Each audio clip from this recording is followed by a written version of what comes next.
नमस्कार दोस्तों, एक बार फिर से स्वागत है आपका मेरे चैनल वेल्थ क्रिएटर पे। तो दोस्तों, आज हम बात करने जा रहे हैं एक और अपकमिंग आईपीओ की, जो कि कल से ही स्टार्ट होने वाला है दोस्तों। और इस आईपीओ का नाम है, ये काफ़ी जाना माना आईपीओ है और अपनी इंडस्ट्री में ही मायने रखता है आईपीओ। बेसिकली ये डीलिंग करता है, आज़ाद इंजीनियरिंग का आईपीओ है दोस्तों। बेसिकली अगर हम इसकी बात करें तो ये डीलिंग करता है एरोस्पेस में, यानी कि हवाई जहाज़ के जो पार्ट्स बनते हैं, इंजन के जो पार्ट्स बनते हैं, उसमें मैन्युफैक्चरिंग करता है। ऑयल और गैस रिफाइनरी जो होती हैं उसमें भी इसका काफ़ी बड़ा मैन्युफैक्चरिंग है। और एनर्जी से रिलेटेड जो है उनके में भी ये मैन्युफैक्चरिंग करता है। तो इसके फाइनेंशियल और फंडामेंटल के बारे में जानेंगे, कंपनी क्या करती है, कितनी स्ट्रांग है, जीएमपी मार्केट में कितनी डिमांड है, और अभी हमें इस आईपीओ में अप्लाई करना चाहिए नहीं है, कितना लिस्टिंग गेन बना के देने वाला है हमें, ये सब डिस्क्रिप्शन में डिटेल करेंगे। पर उससे पहले वीडियो को लाइक से सब्सक्राइब करना बिल्कुल ना भूलिए। तो दोस्तों, हम बात करने जा रहे हैं आज़ाद इंजीनियरिंग आईपीओ की, जिसका कि अभी स्टार्ट होने वाला है दोस्तों, ये कल से ही। तो ये बेसिकली जो करती है एरोस्पेस में करती है कंपोनेंट एंड ट्यूबलेंस बनाती है। एरोस्पेस में जो कंपोनेंट्स होते हैं उसके वो बनाती है। The company is supply for the original equipment manufacturing करती है। एरोस्पेस में है, डिफेंस में है, एनर्जी में है, ऑयल एंड गैस इंडस्ट्री के लिए। तो बेसिकली डिफेंस के इंस्ट्रूमेंट बनाती है, एनर्जी और ऑयल गैस के बनाती है। देखिए इसकी साइड पे जाते हैं तो देखते हैं मैन्युफैक्चरिंग करती है, हाईली इंजीनियरिंग प्रोसाइड और मशीनरी बनाती है। स्पेशली देखिए जेट्स के हैं, जो जेट विमान में इंजन बनते हैं उसके हैं। स्पेशली ऑयल और गैस में जो बनते हैं वहाँ इसका बेसिकली जो कंपोनेंट बनाती है। वहाँ के एनर्जी सेक्टर के लिए ये बनाती है कंपोनेंट। डिफेंस सेक्टर के लिए भी ये काम करती है, वहाँ भी कंपोनेंट बनाती है, जैसे रॉकेट में और उसमें। और एरोस्पेस में भी जो हवाई जहाज में आपको दिखता है इंजन, उस टाइप से वहाँ भी ये काम करती है। तो काफ़ी बड़ी कंपनी है, अपने ही सेक्टर की मानी जानी कंपनी है दोस्तों। अगर हम बात करें तो 30 सितंबर 2023 तक कंपनी ने जनरेटेड रेवेन्यू जो है तकरीबन 1142 करोड़ मिलियन का from the sales of blender for the engine industry. तो इंजन इंडस्ट्री के जो ब्लेड्स हैं वहाँ से इसने जनरेट किया है, केवल ब्लेड्स बना के ही। द कंपनी कस्टमर जो है बेसिकली यूएसए है, चाइना है, यूरोप है, मिडिल ईस्ट है और जापान है। तो बेसिकली इसका कस्टमर बेस जो है यहीं तक फैला हुआ है। इसके प्रोडक्ट की बात करें तो देखिए एरोस्पेस और डिफेंस में ये वाले प्रोडक्ट का मैन्युफैक्चरिंग करती है, जो आपको दिख रहे हैं स्क्रीन पे। और थर्मल एनर्जी के लिए ये वाले प्रोडक्ट, और ऑयल और गैस में भी इस टाइप से प्रोडक्ट बनाती है। जो कंपोनेंट जो आपके इंजन्स होते हैं उनमें जो कंपोनेंट लगते हैं उनका ये मैन्युफैक्चरिंग करती है। तो अपने ही सेगमेंट की यूनिक कंपनी है दोस्तों। और देखिए ये इसका ऑफिस है जो हमने देखा है। तो देखिए ऑयल और गैस है, एरोस्पेस में है, और काफ़ी चीज़ों में इसका जो है यूज़ होता है। बेसिकली जो है इंजन के कंपोनेंट बनाते हैं। अगर इन शॉर्ट में हम बात करें तो इंजन में जो कंपोनेंट बनते हैं उन सब का ये मैन्युफैक्चरिंग करती है। ये देखिए जैसे कि अगर देखेंगे आप एरोप्लेन में आगे जो बना रहता है इंजन, उसके कंपोनेंट है, या ऑयल और गैस में है, रिफाइनरी में है, उस टाइप से ये कंपोनेंट को मैन्युफैक्चरिंग करती है। और अगर देखा जाए तो एरोस्पेस में भी काफ़ी अच्छा है। अगर देखिए रॉकेट लॉन्चर में उसमें भी ये बनाती है, तो काफ़ी अच्छा है। इसके कस्टमर बेस को देखा जाए तो हनीवेल इसके कस्टमर हैं, देख रहे हैं आप। और काफ़ी बड़े बड़े जो है इसके कस्टमर हैं। जी इसके साथ है, देख रहे हैं आप। EN करके है इसके साथ, सिमीफन एनर्जी करके इसके साथ है, मैन एनर्जी करके इसके साथ है। तो काफ़ी बड़े बड़े इसके जो है कस्टमर बेस सेगमेंट है। अब बात करते हैं तो कंपनी के पास जो है 4 मैन्युफैक्चरिंग फैसिलिटी है, जिसमें हैदराबाद और तेलंगाना में मेन है। The facility are capability of production जो है करती है ये machinery component and total production area जो इसका है वो 20,000 स्क्वायर मीटर में फैला हुआ है। Company is also planning to set up 2 more manufacturing unit और बनाने वाली है, जो कि जो है ये दोनों की दोनों तेलंगाना डिस्ट्रिक्ट में बनाने वाली है। तो दोनों ही मैन्युफैक्चरिंग यूनिट जो है बोलाराम में बनाने वाली जो तेलंगाना में है, और दूसरी जो है ये बनाने वाली है आपका सगिन रेडी करके जगह है वहाँ। तो ये 2 प्लांट और करने वाली है, और ऑलरेडी इसकी जो है 2 ये मैन्युफैक्चरिंग यूनिट ऑलरेडी चल रही है पहले से। तो काफ़ी बड़ा है, और इसका टोटल प्रोडक्शन कैपेसिटी भी काफ़ी अच्छी है। अगर आप देख रहे होंगे तो 94,878 स्क्वायर मीटर के लगभग फैला हुआ है। और अगर इसकी हम बात करें तो हेडक्वार्टर्स का जो है हैदराबाद में है, तेलंगाना इंडिया में। और एम्प्लॉय जो है लगभग 201 से 500 एम्प्लॉइज़ के हैं। अब फाइनेंशियल और फंडामेंटल्स की बात कर लेते हैं कि कंपनी फाइनेंशियल और फंडामेंटली कितनी स्ट्रांग है। तो सीधे चलते हैं इसके फाइनेंशियल चार्ट पे और देखते हैं। तो रेवेन्यू इंक्रीज में अगर हम देखें तो कंपनी 31% की ग्रोथ दिखा रही है दोस्तों। और प्रॉफिट आफ्टर टैक्स में जो है माइनस में चल रही है, यानी 71% माइनस में है। और ये रिपोर्ट लास्ट 2 ईयर्स की है, 2023 और 2022 की, यानी 31 मार्च 2022, 31 मार्च 2023, जहाँ कंपनी रेवेन्यू में 31% अप ट्रेंड में जा रही है। और वहीं प्रॉफिट आफ्टर टैक्स की बात करें अगर पैट में, तो 71% डिक्रीजिंग ट्रेंड में है। तो थोड़ा सा ही नेगेटिव इम्पैक्ट डाल लिए, जहां प्रॉफिट आफ्टर टैक्स कंपनी को 2 साल से हो ही नहीं रहा है, और प्रॉफिट आफ्टर टैक्स में जो है लॉसेस में कंपनी चल रही है पिछले 2 साल में, बात करें 22 और 23 की। तो वहीं दोस्तों अब बात कर लेते हैं 3 साल के, लास्ट 3 साल के फाइनेंशियल पैरामीटर पे एनालाइज करेंगे, और एक क्वार्टर हमने इसका लिया है जो कि 30 सितंबर 2023 तक का है। तो क्वार्टर को सबसे पहले देखिए तो वहाँ एसेट जो है कंपनी के 636 करोड़ है, रेवेन्यू कंपनी का 169 करोड़ है, प्रॉफिट आफ्टर टैक्स 26 करोड़ है, रिजर्व और सरप्लस कंपनी में 221 करोड़ है, 324 करोड़ का इस पर बोरिंग ऑलरेडी चढ़ा हुआ है। बात करते हैं 21, 22 और 23 की, तो 3 साल में एसेट इंक्रीज़ हुए हैं, 256 से बढ़ के 404 और 570 करोड़ के लगभग पहुंच गए हैं। काफ़ी अच्छा एक्सीलेंट परफॉर्मेंस दिया है इनने एसेट में। रेवेन्यू की बात करें तो वो भी काफ़ी बड़ा है, आप देखेंगे 125 करोड़ से 21 में बढ़ के 22 में 199 करोड़ और 23 में बढ़ के 261 करोड़ पे पहुंच गया। तो रेवेन्यू पीस पे भी कंपनी ने अच्छा काम किया है। प्रॉफिट आफ्टर टैक्स की बात करें तो यहाँ कंपनी का परफॉर्मेंस अच्छा नहीं रहा, 11 करोड़ से बढ़ के 29 पे आया था, उसके बाद सीधे घट के 8 करोड़ पे पहुँच गया। तो यानी कि 21 से 22 में काफ़ी अच्छा गेन किया कंपनी ने प्रॉफिट आफ्टर टैक्स, लेकिन 22 से 23 या 23 से 24 इधर बात करें तो 8 पे आ गई, यानी 30 करोड़ से सीधे 8 करोड़ पे काफ़ी इम्पैक्टिव डाला है। तो ये थोड़े कंसर्न बनता है यहाँ दोस्तों। नेटवर्थ कंपनी का भी कोई शो नहीं हो रहा है। रिजर्व और सरप्लस की बात करें तो 2021 में कंपनी के पास जो रिजर्व थे वो 89 करोड़ के थे, वही बढ़ के जो है 118 करोड़ के हो गए 22 में, और 23 में बढ़ के हो गए 202 करोड़ के। तो काफ़ी अच्छा रिजर्व और सरप्लस कंपनी ने बना के रखा है अपना। वहीं टोटल बोरिंग की बात करें तो वो भी इंक्रीजिंग ट्रेंड में है, 87 करोड़ था 21 में, 22 में बढ़ के हो गया 197 करोड़ और 23 में बढ़ के 300 करोड़, जो कि आज की डेट में 324 करोड़ है। तो बोरिंग एक कंसर्न बैठता है यहाँ दोस्तों इस कंपनी में। अगर देखें तो 2 कंसर्न पैरामीटर, एक प्रॉफिट आफ्टर टैक्स और दूसरा बोरिंग। कंपनी को इन दोनों पैरामीटर पर कुछ करना चाहिए, कुछ एक्शन लेना चाहिए, बिकॉज बोरिंग अगर इंक्रीजिंग ट्रेंड में होता है तो वो स्टेक होल्डर के लिए थोड़ा सा नेगेटिव इंपैक्ट डालता है, इन्वेस्टर के लिए थोड़ा सा नेगेटिव इंपैक्ट डालता है। पर कंपनी को अगर यहाँ देखें तो कंपनी पे डेप्थ तो इंक्रीज हो रहा है, पर उसके साथ साथ रिजर्व और सरप्लस भी कंपनी पे काफ़ी अच्छे हैं। तो डेप्थ एक कंसर्न हो सकता है, पर रिजर्व भी काफ़ी अच्छे हैं, 221 करोड़ के रिजर्व हैं। अगर डेप्थ की बात करें तो 324 करोड़ के एवरेज में 221 करोड़ रिजर्व आज भी कंपनी पे हैं। कि अगर ऑल पैरामीटर में देखें तो एसेट अच्छा है, रेवेन्यू अच्छा है, नेटवर्थ नहीं दी है, रिजर्व और सरप्लस अच्छा है, तो कुल मिला के 6 में से 3 की रेटिंग है, तो बहुत अच्छा नहीं कह सकते।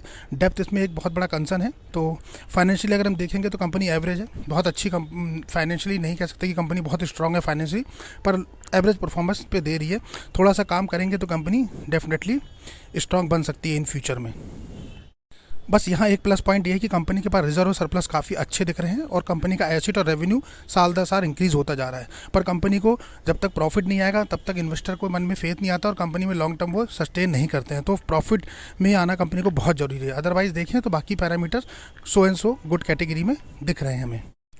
वहीं अब दोस्तों बात कर लेते हैं कि परफॉर्मेंस इंडिकेटर की वो क्या बोल रहे हैं। तो पी अगर कंपनी का आप देखेंगे तो 292 काफ़ी हाई पी पे ट्रेड कर रही है, और मुझे लगता है कि वैल्यूएशन कंपनी ने काफ़ी ज़्यादा मांगा है। वैल्यूएशन काफ़ी कम हो सकता था इसमें, लेकिन कंपनी ने बहुत ही हाई वैल्यूएशन मांगा है। आरओसी की बात करें, रिटर्न ऑफ कैपिटल एम्प्लॉयड की, तो 13% के लगभग है, बहुत अच्छा नहीं, मतलब एवरेज कह सकते हैं, 13 से ऊपर हम अच्छा मानते हैं। वैसे डेप्थ टू इक्विटी 1.47 है, जो कि 1 से नीचे होनी चाहिए, तो डेप्थ ऑलरेडी एक कंसर्न है इसमें बना हुआ है। ईपीएस देखें तो 1.79 है, ईपीएस का ग्रोथ भी काफ़ी कंसर्नेटिक है, क्योंकि ईपीएस करीबन 13 से ऊपर होना चाहिए, जबकि यहाँ 1.79 है, तो ये भी कंसर्न है। आरओएनडब्ल्यू की बात करें, रिटर्न ऑफ नेटवर्थ, तो 4.23 है, 13 या 15 से ऊपर नेटवर्थ होता है तो वो अच्छा माना जाता है। तो यानी कि सारे कंसर्न एरिया हैं, चाहे हम बात करें रिटर्न ऑफ नेटवर्थ की, चाहे ईपीएस की बात करें, डेप्थ की बात करें, आरओसी की करें, सारे कंसर्न एरिया हैं। उसके बाद भी कंपनी ने जो वैल्यूएशन है वो बहुत ही हाई का है। तो फाइनेंशियली जो है कंपनी थोड़ा सा कंसर्न है, और फंडामेंटली भी कंपनी बहुत स्ट्रांग नहीं दिख रही है, बहुत जगह काम करने की ज़रूरत है कंपनी को दोस्तों। तो थोड़ा सा फाइनेंशियल फंडामेंटली वीक लग रही है। ऑब्जेक्टिव ऑफ इशू की बात करें तो ऑब्जेक्टिव ऑफ इशू कंपनी ने निकाला है, फंडिंग कैपिटल रिक्वायरमेंट है कंपनी को इसलिए, और रीपेमेंट पार्ट पेमेंट जो है बोरिंग कंपनी का है उसको थोड़ा सा कम करना है, और जनरल कॉर्पोरेट पर्पस। तो बेसिकली 3 पर्पस के लिए कंपनी ने ये आईपीओ निकाला है। तो कुल मिला के देखा जाए कंपनी का सेक्टर काफ़ी अच्छा है, कंपनी यहाँ का अच्छा इनिशिएटिव ले रही है कि अपना रीपेमेंट और बोरिंग को कम कर रही है, तो ये काफ़ी अच्छा है। अब बात कर लेते हैं दोस्तों इशू साइज़ की। तो कंपनी का टोटल जो इशू साइज़ होने वाला है वो 740 करोड़ का ये इशू साइज़ है, जिसमें से अगर हम बात करें फ्रेश इशू की तो 240 करोड़ का है, और 500 करोड़ का ऑफर फॉर सेल है। यानी कि फिर यहाँ से एक कंसर्न आता है कि ऑफर फॉर सेल्स में ज़्यादा पोर्शन है, यानी कि प्रमोटर अपनी होल्डिंग बेच के निकल रहे हैं। पर साथ ही साथ कंपनी ने फ्रेश इशू दिया, तो ये भी एक अच्छा कंसर्न पॉइंट है, जहाँ कंपनी अपने ग्रोथ में इसका इस्तेमाल करने वाली है। तो टोटल मिला के 740 करोड़ का ये इशू साइज है। आईपीओ की डेट की बात करें तो 20 तारीख यानी कि कल से दोस्तों आपको देखने को मिलेगा, कल ओपन होगा, 22 तारीख तक अवेलेबल रहेगा, यानी 3 दिन। फेस वैल्यू रखेगी ये 2 रुपये पर शेयर। प्राइस बैंड की बात करें तो 499 से 524 रुपये के बीच में रखा गया है। हमें अप्लाई करना है कट ऑफ प्राइस पे 524। लॉट साइज रखा गया 28 शेयर का। वहीं बात करें टोटल इशू साइज की तो 740 करोड़ का इशू साइज है, जिसमें फ्रेश इशू 240 करोड़ का है, और ऑफर फॉर सेल की अगर हम बात करते हैं तो 500 करोड़ के लगभग ऑफर फॉर सेल है। तो कुल मिला के ये है, और अगर आप देखेंगे तो ये BSE NSE दोनों पर लिस्टेड होगा, क्योंकि ये मेन बोर्ड IPO है। अब बात कर लेते हैं दोस्तों लॉट साइज़ की। लॉट साइज़ क्या होने जा रहा है, तो यहाँ 28 शेयर का एक लॉट है। रिटेल कैटेगरी में आपको एक लॉट अप्लाई करना है जिसमें आपको 28 शेयर मिलेंगे और करीबन आपको पे करना है 14,672 रुपये। वही रिटेल में मैक्सिमम 13 लॉट तक अप्लाई कर सकते हैं, 364 शेयर मिलेंगे, 1,90,000 रुपये। स्मॉल एच में 14 लॉट अप्लाई करना है मिनिमम, जिसमें 392 शेयर मिलेंगे, 2,05,000। स्मॉल एच में मैक्सिमम 68 लॉट अप्लाई कर सकते हैं, 1,904 शेयर मिलेंगे, 9,97,000 रुपये पे करने हैं। बिग एच में 69 लॉट अप्लाई करना है मिनिमम, 1,932 शेयर मिलेंगे और 10,12,368 रुपये आपको पे करना है। अब कंपनी की होल्डिंग पैटर्न की बात करते हैं, किस पे कितनी होल्डिंग है।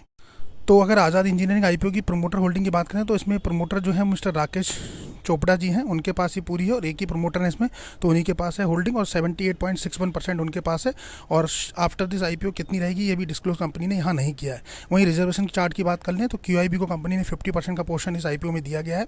वहीं रिटेल कैटेगरी के पास 35% का पोर्शन आया, 35 पोर्शन काफ़ी बड़ा है, अच्छा खासा दिया है रिटेल को। और वहीं बात करें अगर एचएनआई कैटेगरी की तो उनको 15% का पोर्शन दिया गया है, तो काफ़ी अच्छा है। क्यूआईबी के लिए 50%, रिटेल के लिए 35% और एचएनआई के लिए 15% का पोर्शन रखा गया है रिजर्व कोटे में।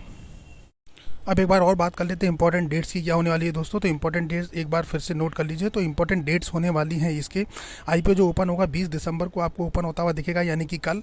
22 दिसंबर को आईपीओ क्लोज हो जाएगा फ्राइडे के दिन। अलॉटमेंट अगर आपको दिखेंगे, अगर आपको अलॉटमेंट आता है तो 26 दिसंबर को दिखेंगे, क्योंकि 23, 24, 25, 26 की छुट्टी है, 23, 24, 25 की, तो 26 को आपको अलॉटमेंट देखेंगे। रिफंड आपके इनिशिएट होंगे 27 तारीख को। अगर आपको अलॉटमेंट नहीं मिलता है तो 27 तारीख को रिफंड इनिशिएट हो जाएंगे, इसमें 1-2 दिन ऊपर नीचे लग सकता है। क्रेडिट आपके जो डीमेट अकाउंट में शेयर हैं वो 27 दिसंबर को ही हो जाएंगे और लिस्टिंग आपको देखने को मिलेगी 28 दिसंबर को थर्सडे के दिन। तो हमें याद रखना है कट ऑफ टाइम जो कि है शाम 5 बजे। 22 दिसंबर से पहले शाम 5 बजे तक हमें इसमें अप्लाई कर देना है। अब बात कर लेते हैं दोस्तों ग्रे मार्केट प्रीमियम की। ग्रे मार्केट में क्या डिमांड चल रही है इस आईपीओ की, तो ग्रे मार्केट में काफ़ी धमाल मचा रखा है इस आईपीओ ने दोस्तों। तकरीबन देखिए आज़ाद इंजीनियरिंग आईपीओ 524 रुपये प्राइस बैंड है, 380 रुपये जीएमपी चल रही है। आज की डेट में 72 से 75% के लगभग के बीच में प्रॉफिट लिस्टिंग गेन दिखा रहा है, काफ़ी अच्छा है। फायर रेटिंग की बात करें तो 5 आउट ऑफ 5 की बनी हुई है। अगर 75% के हिसाब से 72% के हिसाब से माने तो 28 शेयर का लॉट है, 380 रुपये लगभग जीएमपी चल रही है, यानी 10,640 रुपये एक लॉट पर बनते हुए दिख रहे हैं। यानी 15,000 पे 10,000 मतलब 25,640 रुपये लगभग आपको पहले ही दिन अपने इन्वेस्टमेंट पे नज़र आ रहे हैं आज की डेट में। पर जीएमपी जो है अप डाउन होती रहती है दोस्तों, इसलिए ये बदलता रहता है। तो आज की डेट में फिलहाल 72 से 75% के बीच लिस्टिंग गेन दिखा रहा है। फायर रेटिंग 5 की है, 740 करोड़ का आईपीओ का इशू साइज है। ओपन होगा 20 तारीख मतलब कल, और 22 तारीख को क्लोज हो जाएगा। और अलॉटमेंट आपको देखने को जो मिलेंगे वो 26 दिसंबर को देखने को मिलेंगे। तो बात करें तो दोस्तों काफ़ी बम्पर लिस्टिंग गेन दिखा रहा है। अगर आप देखें तो सारे आईपीओ काफ़ी अच्छी लिस्टिंग गेन दिखा रहे हैं। मिनिमम जितने भी अभी तक आईपीओ हैं वो 30% से ऊपर के लिस्टिंग गेन दिखा रहे हैं, और इसका लिस्टिंग गेन तो काफ़ी अच्छा है, 72 से 75% है। तो नो डाउट लिस्टिंग गेन के लिए तो हम अप्लाई कर सकते हैं, पर लॉन्ग टर्म के लिए हम कंसीडर नहीं कर सकते, क्योंकि कंपनी बहुत ज़्यादा स्ट्रॉन्ग फाइनेंशियल पे नहीं है। पर फिर भी हम यहाँ कोई रिकमेंडेशन आपको नहीं दे रहे हैं, आपको अपना रिस्क और अपना एनालिसिस करना है और खुद डिसाइड करना है। यहाँ कोई भी आपको रिकमेंडेशन नहीं है कि आपको आईपीओ में पैसा लगाना है। पर मुझे लगता है कि कंपनी के फाइनेंशियल अगर इंप्रूव करेगी तो इन्वेस्टर को और अच्छा फेथ आएगा, तो लॉन्ग टर्म के लिए भी रख सकते हैं। लेकिन अभी तो फिलहाल लिस्टिंग गेन के लिए काफ़ी अच्छा दिख रहा है, क्योंकि जीएमपी मार्केट में काफ़ी अच्छी डिमांड बनी हुई है। 72 से 75% काफ़ी अच्छी डिमांड होती है। तो मुझे लगता है लिस्टिंग गेन के लिए कोई भी इसको मिस नहीं करने वाला। कमेंट बॉक्स में जल्दी से आप बताइएगा कि आप इसको मिस करना चाहते हैं या इसमें अप्लाई करेंगे लिस्टिंग गेन के लिए या फिर लॉन्ग टर्म के लिए। पर अभी देखें तो काफ़ी हायर लिस्टिंग गेन दिखा रहा है। अगर हम देखें तो काफ़ी बढ़िया लिस्टिंग गेन है दोस्तों। मतलब आफ्टर मोती सन्स आईपीओ जो अभी कल आज उसका दूसरा दिन है जो लॉन्च हुआ है, उसका लिस्टिंग गेन के बाद अगर हम देखें तो नंबर 2 पे यही है, सेकंड लार्जेस्ट, जिसमें कि 72 से 75% लिस्टिंग गेन दिखा रहा है। तो काफ़ी अच्छा रिस्पांस दिया है ग्रे मार्केट में। तो आप बताइए कमेंट बॉक्स में कि आप इसमें अप्लाई करने वाले हैं या इसको अवॉइड करने वाले हैं। पर मुझे लगता है लिस्टिंग गेन के लिए तो मैं तो अप्लाई करूँगा, पर फिर भी एक बार आपको बता दूं कि यहाँ कोई भी बाई और सेल का रिकमेंडेशन नहीं है। तो शुड वी अप्लाई और अवॉइड, ये आपको बताना है, आपको डिसाइड करना है कि क्या इसमें करना है। पर कुल मिला के जो है लिस्टिंग गेन काफ़ी अच्छा है कंपनी का, तो चॉइस इज़ योर। तो दोस्तों ये एक छोटा सा वीडियो था। तो दोस्तों ये था एक छोटा सा अपडेट। होप सो अगर आपको वीडियो पसंद आया तो वीडियो को लाइक, शेयर और सब्सक्राइब करना बिल्कुल ना भूलिए दोस्तों। मिलते हैं अपने ऐसे ही दूसरे नेक्स्ट वीडियो में और लाते हैं आपके लिए और नए आईपीओज़ का अपडेट। तब तक के लिए नमस्कार।